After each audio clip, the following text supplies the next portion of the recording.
गया बिहार से बिलोंग करती हूँ।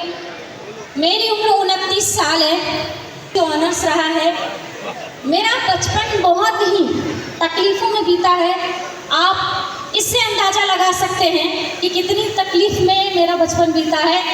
मैंने क्लास 10 तक, क्योंकि क्लास 10 के बाद ही मैंने पढ़ाना शुरू किया पार्ट टाइम में, और क्लास 10 तक मैंने जो भी कपड़े पहने सेकेंड हैंड पहने, यानी किसी और के पहने हुए ही कपड़े पहने। मैंने जो किताबें पढ़ी किसी और की पढ़ी हुई पुरानी किताबों से पढ़ा।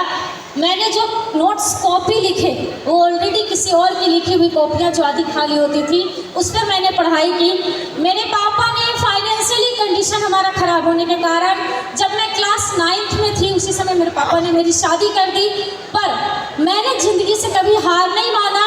पढ़ना मेरा ड्रीम था, और लोग जहाँ शादी के बाद अपनी ज़िंदगी ख़त्म कर देते हैं, मैंने शादी के बाद अपनी ज़िंदगी शुरू की। मैंने शादी के बाद मैट्रिक किया, शादी के बाद ग्रेजुएशन किया, शादी के बाद MSc की, और अभी ड्रीम है कि मैं PhD करके अर्चना से डॉक्टर अर्चना शर्मा हूँ, और मैं अपने इस ड्रीम को पूरा करूँगी। जब मैं MSc की फाइनल सेमेस्टर में थी, जस्ट एग्ज़ाम दी ही थी, उसी समय हमारे केमिस्ट्री डिपार्टमेंट के लाइब्रेरियन के द्वारा इस RCM अभियान के एक सेमिनार में जाने का मौका मिला, और जिस सेमिनार के चीफ गेस्ट थे आदरणीय साबुद्दीन खान सर, मैं उनकी तहे दिल से धन्यवाद करती हूँ। शायद आज वो नहीं होते तो अर्चना RCM में नहीं होती। मैंने जब उनकी कहानी को सुना कि एक समय था कि उनके पास भी पैसे नहीं थे, बेटी को दूध पिलाने तक के पैसे, और आज लाखों रुपए कमा रहे हैं, तो मेरे को लगा कि तेरी कहानी तो इसी से मिलती है, जब ये कर सकता है तो तू क्यों नहीं। और मैंने उसी दिन ड्रीम लिया कि मेरे को इसी सिस्टम की तलाश थी। RCM अभियान बना है अर्चना के लिए, और अर्चना बनी है इसके लिए। मैंने उस दिन से शुरुआत कर दी, पर उस समय मेरे को ये नहीं पता था कि इस अभियान में लड़कियां बहुत कम मेरे को देखने को मिलती थी। इससे पता चला कि लड़कियों को इस अभियान में या तो आने नहीं दिया जाता, या आने के बाद उनको समझ में नहीं आता कि क्या करना है। प्रॉब्लम्स बहुत सारे फेस करने पड़ते हैं। खास करके मैं बिहार से बिलोंग करती हूँ, तो बिहार में तो और ज़्यादा लड़कियों के ऊपर कंट्रोलिंग होता है, लड़कियों के ऊपर बहुत सारी मर्यादाएँ होती हैं। ज़्यादा टाइम के लिए हम घर से बाहर नहीं रह सकते। मेरे साथ तो और चैलेंज था, मेरे घर में मेरी माँ नहीं है, तो मेरा एक छोटा बच्चा है 8 साल का, उसके घर को और परिवार को देखने के साथ मेरे को इस सिस्टम को करना था।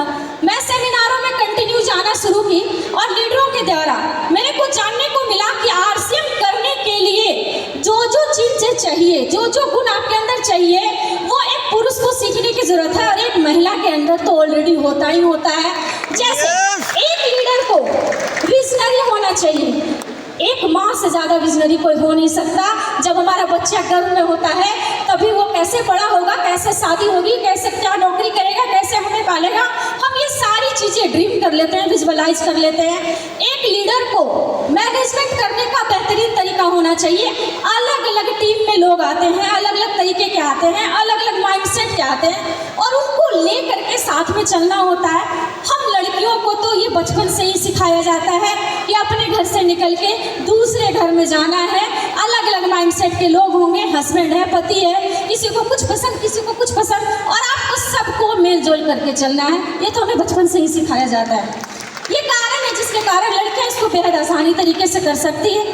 कारण ऐसे बहुत सारे हैं, पर मैं एक चीज़ बताती हूँ जो सबसे ज़्यादा लड़कियों को, महिलाओं को इस बिजनेस को करने में रोकता है। अलग अलग पुरुष वर्ग साथी के साथ हमें काम करना होता है, ये बहुत बड़ा चैलेंज होता है। और मैं अपने आज तक के इतने वर्षों के अनुभव से आपको ये विश्वास दिलाती हूँ कि शायद एक महिला इतनी सुरक्षित मंदिर और मस्जिद में भी नहीं रह सकती जितना वो RCM के लीडरों के पीछे रहती है। मैंने इस चीज को महसूस किया, और यही वो सबसे बड़ी बात है जिसने मेरे को कन्विंस किया।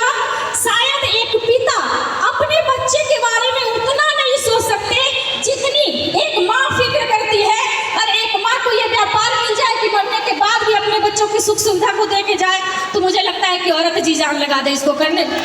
Thank you.